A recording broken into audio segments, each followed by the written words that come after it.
કરવામાં આવ્યા શું દલીલો થઈ અને ખાસ કયા મુદ્દાઓ પર વાત થઈ? ચૈતરભાઈ વસાવા આદિવાસી સમાજના ખૂબ ક્રાંતિકારી યુવાન છે અને ડેડિયાપાડાની જનતાએ એમને 1 લાખ કરતાં પણ વધુ મત સાથે ચૂંટીને મોકલ્યા છે વિધાનસભામાં. જ્યારથી તેઓ ચૂંટાયા છે ત્યારથી આદિવાસી સમાજના અનેક પ્રશ્નો બાબતે પૂરી તાકાતથી પૂરી આક્રમકતાથી લડાઈ ચલાવી રહ્યા છે. અને જે રીતે ચૈતરભાઈ આદિવાસી સમાજ અને ગુજરાતના યુવાનો માટે લડી રહ્યા છે એ જોતાં એમની સામે ખોટી રીતની કાર્યવાહી કરી, ખોટા કેસો કરી, એમને ફસાવી દે, એમને જેલમાં પૂરવાનું એક ષડયંત્રના ભાગરૂપે ખોટી FIR એમના ઉપર કરવામાં આવી હતી. આ FIRના કામે ગઈકાલે ચૈતરભાઈ સામે ચાલીને પોલીસ સમક્ષ હાજર થયા હતા.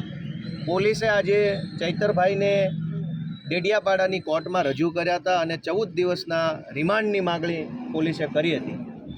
આ પોલીસના રિમાન્ડની માંગણીની સામે માનનીય ધારાસભ્ય ચૈતરભાઈ વસાવા તરફથી